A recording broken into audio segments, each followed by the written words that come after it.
I knew something was wrong the second my mother called me a guest in my childhood home. Not in an insulting way, not even in a dramatic way. She said it casually, like she didn't even realize the weight of the word. Like she was setting the table and counting plates and said, "We need 8 plates, oh, and 1 extra for the guest." I froze in the doorway, my overnight bag still hanging from my fingers. Guest. My name is Harper. I'm 24 years old, and up until that second I had always believed that no matter how complicated things got between us, no matter how often I disappointed her or how different our lives became, I was still her daughter. The fact that the first crack in that belief came in the form of a single, almost harmless word made it hurt even more. My mother, Caroline, didn't even look up from the napkins she was folding. She just said, "What? Don't stand there. We're already running late." Running late for what? For my own sister's engagement party. Let me take you back a little. My younger sister, Chloe, has always been the golden one. Not because she tried to be, but because life just made room for her. She was the kind of girl who was effortlessly magnetic, the girl who walked into a room and people aligned themselves around her like someone tilting a magnet near scattered pins. No envy, no rivalry, at least not for me. I adored her. I still do. But our mother? She worshipped her. And it wasn't even subtle. I don't think she meant harm. Some mothers just have one child they see themselves in, and one child they don't quite know what to do with. I was the second one. Where Chloe was sunshine, I was quiet weather. The in-between. The drizzle nobody hates but nobody remembers. She was the girl who went to college, got the degree, got the job, got the wealthy fiancé. I was the girl who dropped out during sophomore year because I couldn't afford tuition even with 2 jobs and who now worked as a receptionist at a dental clinic. A job I actually enjoyed, real people, real conversations, predictable hours, but my mother considered it temporary, small, something I should grow out of. So when Chloe got engaged to Nathan, handsome, polished, wealthy Nathan, my mother went into full social upgrade mode. She redecorated the house. Started using cloth napkins. Bought a new dress for the engagement dinner. So when she called me a guest that day, what she meant was, "You are visiting Chloe's new life. You are not part of it." I swallowed the sting and walked inside. Chloe was in the kitchen, glowing like always, wearing a soft blue dress and holding a tray of chocolate-covered strawberries. She dropped everything when she saw me and threw her arms around me so hard I nearly lost balance. "Harper. Oh my God, I missed you." And just like that, my chest didn't hurt anymore. The problem with Chloe was never Chloe. It was everything around her.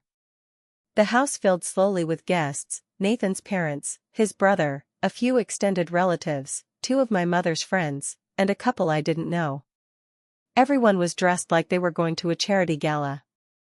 I was wearing the only decent dress I owned, black, simple, bought with a discount coupon after 2 months of saving.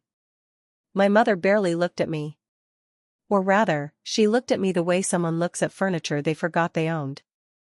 "You can take this seat," she said, pointing to the end of the table. "Away from the center. Away from the important conversations." I sat. Dinner started pleasant enough. Wine. Small talk. Laughter that sounded rehearsed. But then Nathan's mother, elegant, perfect hair, perfect posture, asked me what I did for work. Before I could open my mouth, my mother answered for me. "Oh, she's between things right now." I blinked. "Between things?" I said carefully. "I work at Lakeview Dental, Mom." "Yes, well, that's just for now," she said, brushing it off. "She can do better." The table laughed politely. I felt my stomach tighten. Nathan's mother gave me a thin smile. "Oh, dear. Well, I'm sure you'll find your path." My mother added. "She just needs direction." I could feel the heat rising in my face. Chloe shot me an apologetic look, but she didn't say anything. Nathan was too busy explaining something about real estate to his dad. And that's when the moment happened. The moment that changed everything. Nathan handed my mother an envelope. A thick one. He told her it was paperwork regarding the family home. Everyone went quiet. Chloe looked nervous. My mother looked thrilled. She opened it, skimmed through, and then, smiling way too brightly, she said, "Everything will go to Chloe and Nathan after the wedding. That way things stay simple." I froze. The house? The house I grew up in? The house I helped clean, repaint, repair? The house I used to dream in, cry in, hide in? She was transferring it to Chloe. Completely. Fully. Permanently. I wasn't even mentioned. I asked quietly, "What about me?" My mother blinked. "What about you?" It wasn't cruel. It wasn't sharp. It was worse. It was confusion. Like she genuinely didn't understand why I even thought I was part of the conversation. She continued, "You're an adult, Harper. You're living your own life. This is the smart choice for the family's future." I stared at her. For the family's future. But apparently I wasn't part of the future. Just the past. Nathan's mother smiled thinly, pleased. Chloe looked uncomfortable. Nathan looked proud of whatever business deal this was. My throat tightened. And then, like salt in the wound, my mother added, "Besides, Chloe will actually use the house." "You won't." Something cracked inside me. I said softly, "Mom. I grew up here." She shrugged. "And now you've grown out of it." Conversation resumed without me. It was like I had disappeared. But the universe wasn't done with me that night. Because betrayal comes in layers. And I hadn't reached the center yet. After dessert, people moved to the living room. Chloe sat beside me for a moment and whispered, "I didn't know they were doing this." "I'm sorry." But it didn't matter. Even if she didn't know, it still meant she had been chosen. I had not. I slipped outside to breathe. The porch was dark and quiet. That's when I saw headlights. A car pulled up. A familiar car. My ex-boyfriend's car. Jesse. The boy I had loved for 3 years. The boy who cheated on me 6 months ago. The boy who tore my heart out and handed it back casually, like he was returning a misplaced jacket. He stepped out of the car, adjusting his jacket, smoothing his hair. And then the front door opened. And Chloe stepped out. My stomach dropped. She said his name softly. He smiled. And he kissed her. Not a maybe kiss. Not a drunk kiss. Not a mistake kiss. A practiced one. Deep. Familiar. Comfortable. My breath caught. I stepped back instinctively, the porch light flickering above me. My sister. My own sister. Kissing the one boy I had truly loved. The boy who shattered me. She whispered, "You shouldn't have come here. My fiancé is inside." He said, "You called me." Her voice broke. "I just needed someone who sees me." He touched her cheek. She didn't pull away. My vision burned. All the betrayal that has been quietly dripping through the night suddenly flooded over me. The house. The dinner. The guest comment. The erasure. The subtle dismissal. All of it. And this. This was the twist I didn't see coming. I wasn't just excluded. I was replaced. By my own sister. The ache that hit me was physical, a punch below the ribs that knocked the breath out of my lungs. Chloe looked toward the door, heard voices inside, panicked. She pushed Jesse away. "Go. Please. Go." He left without looking around. She leaned against the wall, covering her face with her hands. I stood frozen. Heart pounding. Hands trembling. Breath shallow. And in that moment, one thought hit me like lightning. This family will keep taking from me until I have nothing left, unless I stop them. But I didn't confront her that night. Not yet. Because the truth wasn't finished unfolding. There was still more I didn't know. More betrayal hiding beneath the surface. Betrayal I was about to uncover sooner than I ever expected. And when I did, everything, and I mean everything, would explode. I did not sleep that night. I lay on the narrow bed in my old room, staring at the glow-in-the-dark stars I had stuck to the ceiling when I was 14, listening to the murmur of voices drifting up through the floorboards. Laughter, clinking glasses, music playing low from someone's phone. All of it felt like it was happening in another universe. My sister kissing my ex on the front porch kept replaying behind my eyes like a loop I could not pause.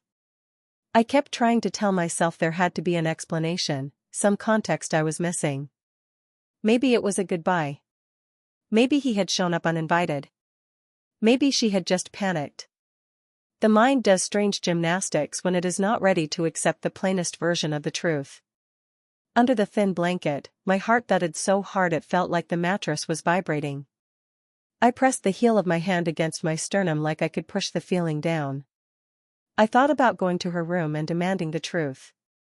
I imagined bursting in, asking her how she could do this to me, to herself, to Nathan. In those mental rehearsals, I always sounded sharp and powerful, my voice clear, my questions unanswerable. In reality, I felt like if I tried to speak, nothing would come out. Anger was there, hot and ready, but layered over something softer, stickier, more familiar. Disbelief. Not that she was capable of betraying me. Anyone is capable of anything in the right mix of weakness and pressure. No, what I could not fully grasp was that I had never seen it. That all this time, while I was patching myself back together after Jesse broke me, my sister had been secretly entangled in that same mess. At some point, after the last guest's car drove away and the house went quiet, I heard footsteps in the hallway. I recognized Chloe's light step. She paused outside my door. I held my breath. She did not knock. In the morning, my mother woke me up by pushing the door open without warning and telling me there were dishes to help with. She did not ask how I had slept. She did not comment on the half-zipped overnight bag on the floor, like some part of me had been ready to leave in the middle of the night. Downstairs, the house looked like a crime scene after the detectives had already done their work. Wine glasses, crumpled napkins, dented cake, empty bottles. Evidence of a celebration that had felt like a funeral for me. My mother moved through the mess with a strange grace. She had that post-event glow, the satisfaction of someone who thought everything had gone exactly according to plan. She hummed to herself, a song I did not recognize. She handed me a stack of plates and told me to load the dishwasher. She asked if I slept all right without waiting for the answer, then launched into a description of how charming Nathan's parents were. She said they understood responsibility, unlike some people. Her eyes flicked toward me for that last part. I waited for Chloe to come down, but she did not. I waited for my mother to mention Jesse, to ask if I had seen anything, to pick up on whatever tension was humming just beneath my skin. She did not. After the kitchen looked reasonably less destroyed, I told my mother I had to get back to my apartment. I said I had a shift at the clinic early the next day and needed a quiet night. She made a little disapproving sound, the one she used when I said I could not come to a family thing. She said it would be nice if I stayed another night. She said it was not often we were all together. She said this like we were part of some close-knit unit and not three people orbiting around one shining center. I said I really could not. She rolled her eyes and said fine, and that I was always running, and that one day I would look back and realize I had missed all the important moments. The irony of her saying that, after legally erasing me from the future of the house, made me feel slightly unhinged. I bit down on the urge to laugh. I waited until she went upstairs. Then I walked down the hall to Chloe's room and stood outside her door. I did not knock. Not because I wanted to be cruel. Because I knew that if I saw her face, if I heard her voice, whatever came out of me would be raw and wild and impossible to take back. And as hurt as I was, some part of me still wanted the option of not burning it all down. Through the door, I could hear her moving around. Drawers opening, fabric rustling. At one point she stopped, and for a second I thought she might open the door. The knob did not turn. I picked up my bag from my room, walked quietly down the stairs, and left. The front door clicked shut behind me with that soft, final sound doors make when they have closed on more than just a room. Outside, the air felt sharper. I breathed it in like medicine. At the bus stop down the street, I sat on the cold metal bench and finally allowed one thought to form fully in my mind. They are making decisions about the family that do not include me. My mother restructured the future of the house without telling me. My sister allowed herself a secret that cut directly through my past. Somewhere in the middle of all their choices, I had been downgraded from daughter to guest. From main character to background extra. The bus arrived. I got on, tapped my card, and sat in the back. The ride home felt longer than usual. Every bump in the road jolted another memory loose. Jesse's face the day he told me he needed space. The half-truths that had trickled out after. The way he had said he was not ready for marriage, then posted photos with a new girl 2 weeks later. Now him, kissing my sister on my mother's porch. There are betrayals that happen once, like sudden storms. There are others that happen slowly, like a ceiling drip that rots the beams over time. This felt like both at once. When I unlocked the door to my own small apartment, my shoulders dropped. The place was tiny, a converted attic with slanted ceilings and a bathroom you could barely turn around in, but it was mine. No one else's expectations lived here. I dropped my bag, sat on the edge of my bed, and stared at my phone. There were no messages from Chloe. No missed calls. No apology drafted and unsent, no we need to talk. Nathan had texted the family group chat a thanks again for last night message, with a smiling emoji and a heart. My mother responded with 3 heart emojis and something about how lucky they all were. The silence in my direction was louder than any words. I lay back and stared at the cracked paint on my ceiling, and for the first time in a long time, I let myself ask the question that had been lurking in the back of my mind since I was a teenager. If I disappeared, how long would it take before they noticed I was gone? Not in a superficial way, not in a post on social media or a missing attendance at a holiday. Really noticed. In the rhythm of their days. In the shape of their life. I was afraid the answer was, longer than it should. The next few days passed in a strange haze. Work at the clinic kept me moving. People came in with toothaches and insurance questions, and I smiled and answered and scheduled and took payments. My boss, Dr. Ellis, commented once that I looked tired. I said I was fine. He let it drop, because people usually do when you say you are fine with a steady enough voice. Chloe texted me once, 3 days after the party. She wrote that she hoped I got home okay that night and that she loved me. That was it. No mention of Jesse. No mention of the house. No mention of the gaping hole she had torn in the middle of my trust. I stared at the message for a long time and then put the phone face down on the counter. At the end of my shift that day, Kayla, my coworker, asked if I wanted to get drinks. She could see I was frayed. I almost said no. The idea of sitting in a noisy bar while people shouted over each other felt unbearable. Instead, I asked if we could just sit somewhere quiet. We ended up in a nearly empty cafe, sitting in the corner with tea instead of alcohol, which somehow made everything feel more serious. I told her everything. The house. The word guest. The papers. My mother calling my job a phase. And finally, stumbling over the words, I told her about Chloe and Jesse on the porch. Her eyes got wide. She put her cup down slowly. She asked if I was sure. I nodded. I told her exactly what I had seen, what I had heard. Kayla let out a slow breath and asked how long I thought it had been going on. I said I did not know. That was the part that made me nauseous. Had they started after he broke up with me? Before? During? Had I sat in living rooms with both of them, laughing at some show, while they shared some secret look I had interpreted as sibling-like familiarity? Kayla said gently that whatever the answer, the minimum truth was bad enough to justify anything I felt. She asked what I was going to do. And I realized I did not know. Confronting them would mean setting off a bomb in the middle of my family already wired with other explosives. The house papers, the engagement, my mother's brittle pride. I could already see how she would react, how she would find a way to cast me as jealous, as dramatic, as trying to ruin Chloe's happiness. Silence, on the other hand, felt like swallowing glass.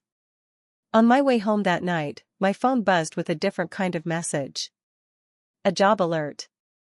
Months ago, in a burst of courage I barely remembered, I had applied for an office manager position at a small community arts center across town. Better pay, more responsibility, work that meant something beyond dental forms. I had assumed nothing came of it. Life had gotten chaotic, and I had stopped checking my email obsessively. Now there it was. An invitation to an interview. My heart did a weird little jump. The interview was in 4 days. For a moment, in the middle of all that personal chaos, a small shard of hope wedged itself into the mess. Maybe my life was not entirely at the mercy of my family's choices. Maybe there were still doors I could walk through that had nothing to do with them. The thought did not solve anything. But it kept me standing. 2 days before the interview, Chloe called. Her name on the screen made my stomach twist. I considered letting it go to voicemail. Then I reminded myself that avoiding reality had never actually saved me from its consequences. I answered. She asked if I had time to talk. Her voice sounded off, thinner, more careful. I could picture her chewing the skin near her thumb like she did when she was anxious. I said I had a little time. There was a long pause. Then she asked if I could come by the house that evening. She said our mother would not be home. She said there was something she needed to tell me in person. My chest tightened. I already knew what she needed to tell me. But I agreed. The bus ride felt like one long inhale I never exhaled. When I stepped onto our street, the house looked the same as it always had.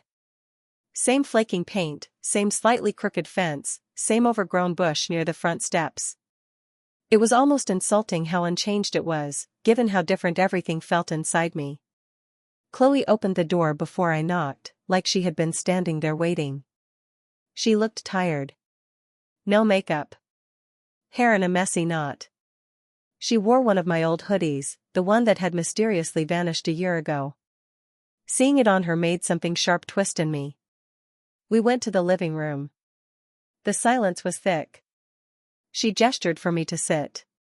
I sat on the edge of the couch, my hands clasped tightly in my lap. She sat on the armchair across from me, like she needed the barrier of furniture between us. She started by saying she loved me. She said it slowly, like she knew it would not land easily.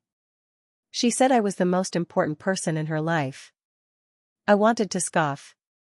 Instead, I stayed quiet. She swallowed and said she had made a mistake. She said she had not meant for any of this to happen. Then she spoke his name. Jesse. She said he had reached out to her after we broke up. That he had messaged her on social media, saying he was worried about me, that he did not know how to talk to me, that maybe she could help. She said it started with conversations about me and turned into conversations about them. She said they had kissed once. Then again. Then more. My stomach churned. I asked when. She hesitated. I told her if she wanted any chance at forgiveness, I needed the whole truth. She met my eyes, and in that moment, I saw the sister who used to share a bed with me during thunderstorms, who used to cry when I went on school trips, who used to slip me pieces of candy when Mom was in a bad mood. She said it started before he left me. My breath caught. She rushed to add that it had only been messages at first. That the first physical thing happened a month before he broke up with me. That she had hated herself for it. That she had wanted to tell me, but she kept convincing herself it would end and I never had to know. Listening to her felt like being skinned alive slowly. Every word stripped away another layer of illusions. I asked how many times. She said she did not know. I told her she did know. She whispered a number that made my head spin. She said it had stopped, for a while, after he ended things with me. That she had cut him off when she got serious with Nathan. That she had convinced herself it had just been a stupid, selfish lapse. That it was over. Then she admitted that she had messaged him again last week. She said she was overwhelmed with the wedding planning, with Mom's expectations, with the pressure from Nathan's family. She said she felt like everyone saw her as perfect and she could not breathe. She said Jesse was the only person who talked to her like she was flawed and messy and still worth something. I wanted to scream that I had always talked to her that way. That I had seen every side of her and still loved her. I did not scream. I asked why she did not come to me. She said she was ashamed. And that right there was the cruelest part. She had come to my ex with her fears. Not to me. The person who had loved her longest. I sat there, pulse pounding, while she told me the porch kiss had been a goodbye.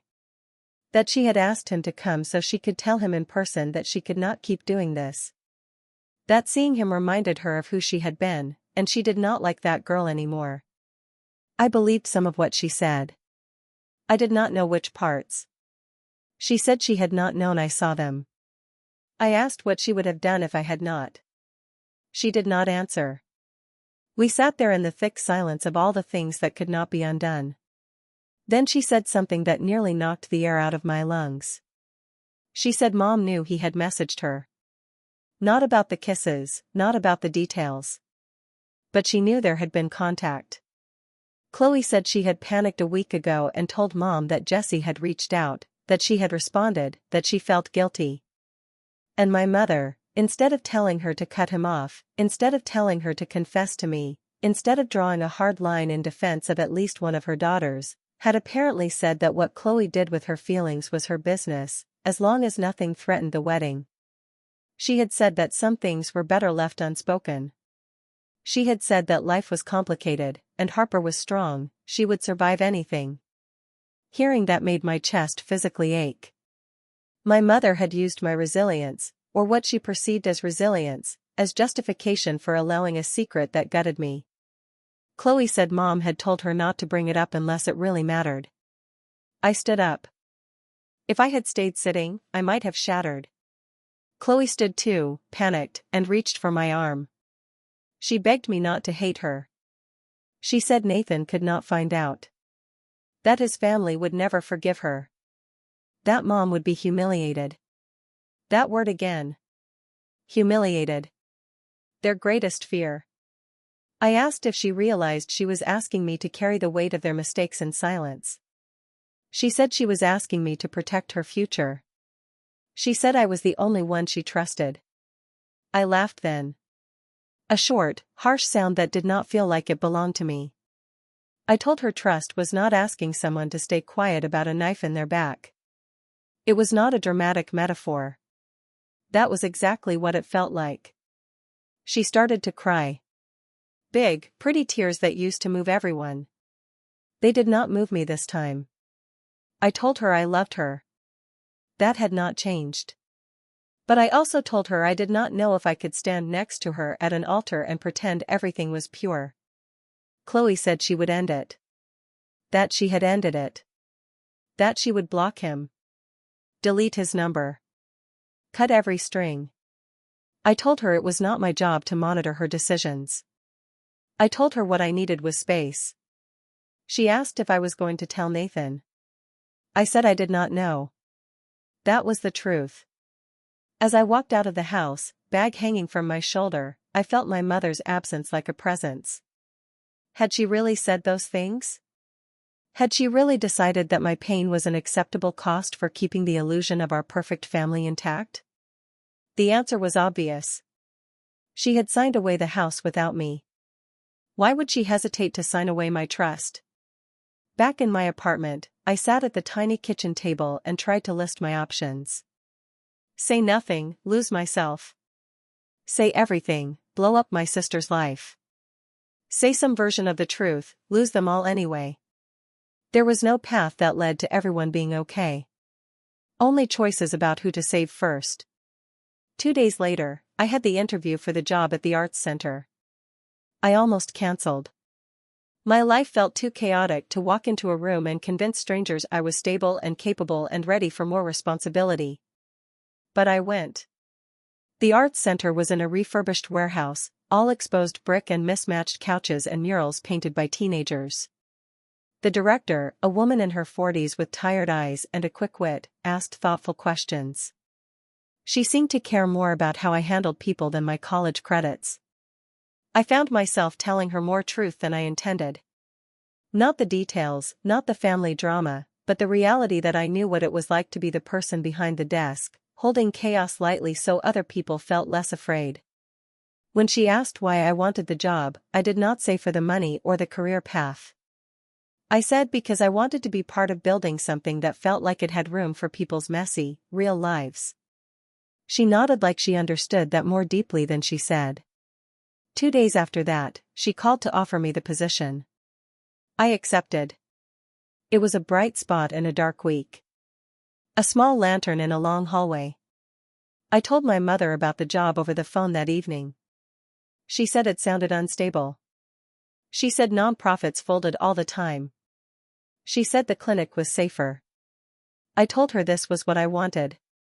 She sighed and said I had always been stubborn. She did not say congratulations. She did, however, remind me that Chloe's bridal shower was in a month and asked if I could come early to help set up. I said I would let her know. After we hung up, I sat on my bed and realized something quietly revolutionary. I did not have to go to any event I did not want to. Attendance at family occasions, I had always believed, was mandatory. A duty. A proof that I still belonged.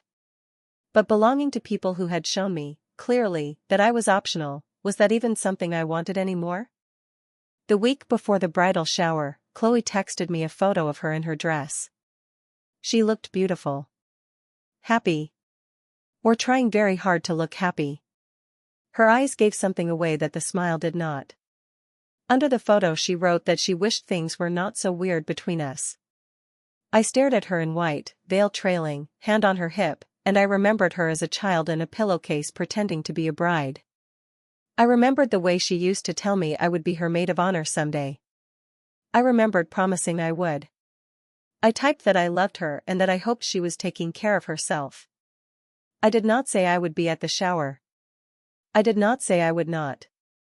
I stayed in that uncomfortable middle, where people with too much empathy often get stuck. The day before the shower, Jesse texted me. His name on my screen made my throat go dry. He wrote that he needed to talk to me. That it was about Chloe. That it could not wait. I should have blocked him months ago. I should not have given him access to even one more minute of my life. Instead, like someone pressing on a bruise, I agreed to meet him in a public place. A cafe a few blocks from my apartment. He looked the same. Short hair, threadbare jacket, that familiar half-apologetic smile. He said I looked good. I resisted the urge to say he looked like someone I did not know anymore. He launched into his speech quickly. He said he had messed up. That he knew it. That he never should have gotten involved with Chloe. That he had been confused. Lonely. Immature. I wanted to tell him that his reasons did not matter. That the harm did not change even if the story did. He said he was worried about her. He said she was unraveling under the pressure of the wedding, of the secret, of Mom's expectations. He said she had texted him again, saying she did not know if she could go through with it. My heart clenched.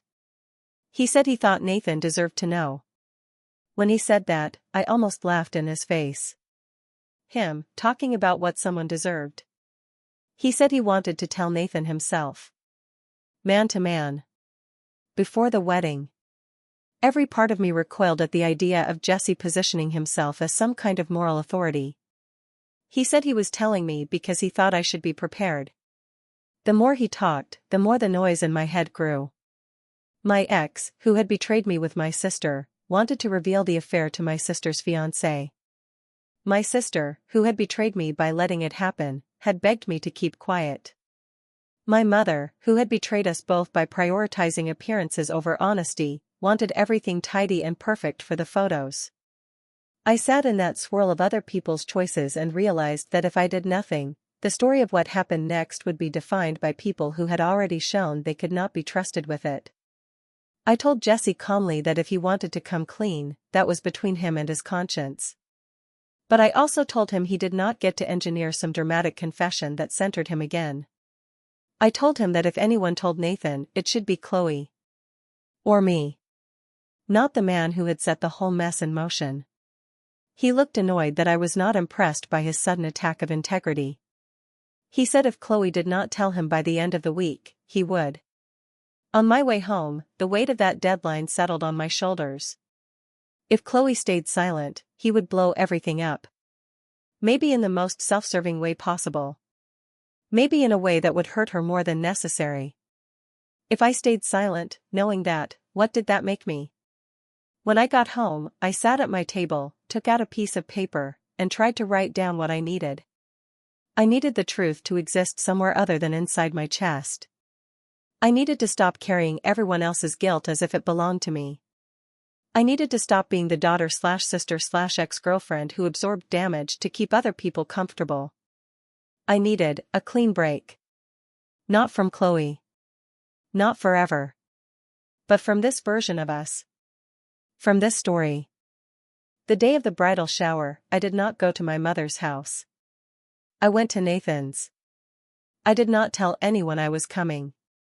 I knocked on his door with my heart hammering so hard my hands shook. When he answered, holding a tie and looking mildly frazzled, he smiled, surprised to see me. He said Chloe was not there, that she had gone early to help set up. He asked if everything was okay. And for the first time in my life, standing there in the doorway of a man who had done nothing wrong yet was about to have his world altered, I chose to be the person who did not look away from the mess. I told him there was something he needed to know before he married my sister. And the words that came next would change all of us. Nathan didn't understand at first. Of course he didn't. He stood in the doorway in his pressed shirt, hair neatly combed, the image of a man preparing for a shower, not a war. He looked like someone whose biggest concern that morning had been whether his tie matched the decorations. I envied him for exactly 1 second. Then I said the sentence that cracked the world open. Nathan. Chloe hasn't been honest with you. His eyebrows drew together. Not suspicious. Not angry. Just confused, gently. He stepped aside and told me to come in. The house smelled like lemon cleaner and some expensive candle. Everything was spotless, almost staged, a home waiting for guests who would assume everything inside it was perfect. I wished I could leave it untouched. I wished I could walk away. But silence protects the wrong people. He sat across from me at the dining table, the same place where he had once poured me a cup of coffee and told me he was lucky to be marrying into a family that loved each other so much. That memory alone almost made me vomit. He clasped his hands together. What's going on, Harper? I inhaled. I exhaled. And then I told him. Not every disgusting detail. Not the numbers. Not the porch kiss. Not the way my sister's voice had shaken when she said Jesse made her feel seen. But enough. Enough that Nathan's face went pale in a way I didn't think was physically possible. Enough that he whispered Chloe's name like it was a question he had never considered could have a dark answer. He didn't yell. He didn't call her names. He didn't accuse me of lying. He just sat there. Still. Silent. Breaking. I said softly that I was sorry. Sorry I had to be the one to tell him. Sorry it was on this day. Sorry for everything the truth would cost. He nodded once. A sharp, painful motion. How long? I told him the truth, what I knew, what Chloe told me. He pressed both hands to his face. A long, shaking breath left him. Then he asked the question that gutted me. Harper, why didn't she tell me? I had no answer gentle enough to hand him. He stood abruptly, knocking the chair slightly backward, and walked to the window. His posture looked like someone holding himself together by the thinnest thread. After a long silence, he whispered, "I need to talk to her." I said I understood. He turned toward me suddenly. "Did she tell you to stay quiet?" The question stung more than I expected. I said yes. But that I couldn't. Not anymore. He nodded again, slower this time. Something in his expression shifted, from heartbreak to choice. "Thank you," he said. Not with anger. With something like grief. And I left before either of us could change our minds. What happened next spread through our family like wildfire. Nathan called off the bridal shower. Then he called off the wedding. He told Chloe first, privately. I wasn't there for that part. But I heard the aftermath. From the street, walking past their house later that afternoon, I could hear her crying inside. Screaming his name. Begging. Saying she was sorry. Saying she made a mistake. Saying she could fix it. The kind of cries a person only makes when they see the consequences of their own choices arriving at full speed. I didn't knock. I couldn't. I stood on the sidewalk for a full minute, feeling guilt and relief battle inside me like storm clouds crashing. Then I walked away. My mother called me the next morning. She didn't even say hello. She went straight to, "What did you do?"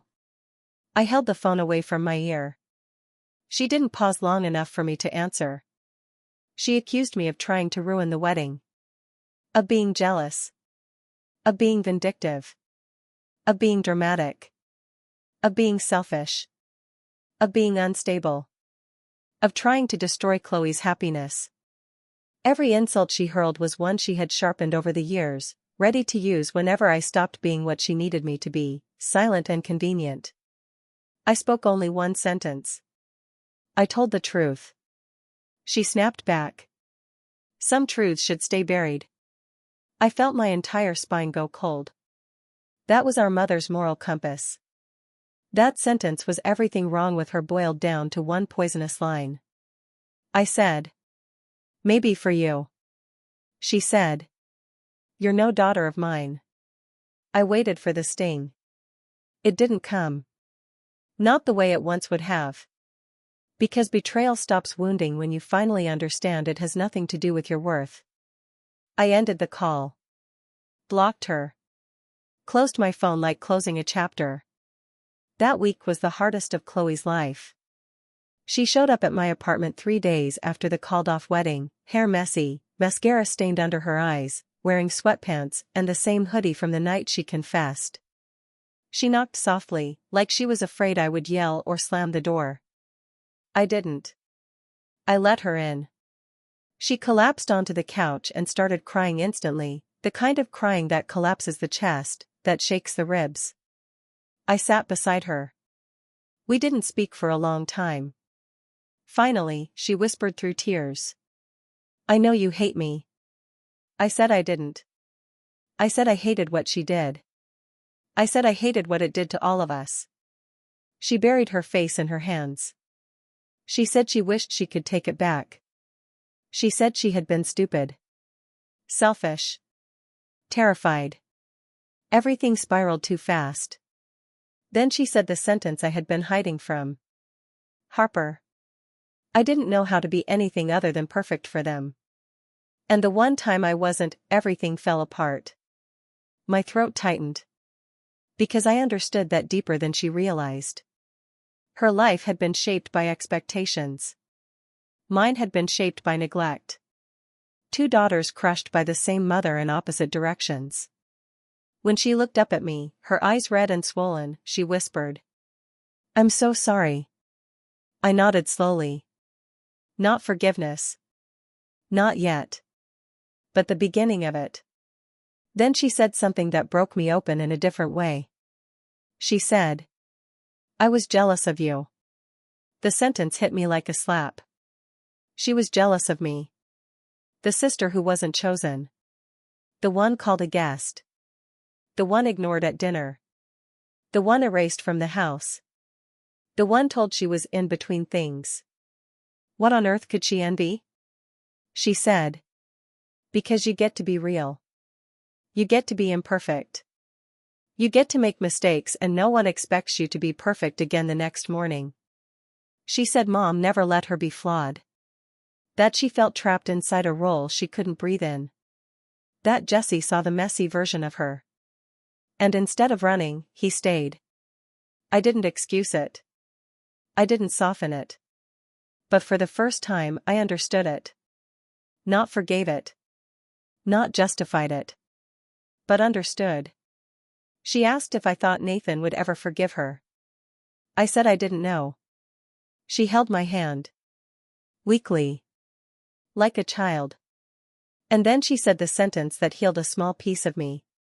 You're my family too, Harper. Not Mom's version. Mine. That was the closest thing to a sister's apology I could ever have asked for. Life didn't magically resolve after that. I didn't regain a mother. The house wasn't suddenly mine. Nathan didn't take Chloe back. Jesse slithered back into the shadows. But Chloe and I? We rebuilt. Slowly. Clumsily. Honestly. We met for coffee every week. Sometimes we talked. Sometimes we didn't. But the silence was real this time, not filled with avoidance or secrets. My new job at the Arts Center became the first place in my life where I felt fully seen. Fully valued. Fully enough. I started therapy. I learned patterns. I learned boundaries. I learned that love isn't something you owe people who mistreat you, it's something that should grow where you're watered. And eventually, with time, with distance, with grief and healing intertwined, I learned something that changed everything. I didn't need to be chosen by my mother. Or by Jesse. Or by Nathan. Or even by Chloe. I needed to choose myself. And I did. Every day. In small ways first. Then bigger ones.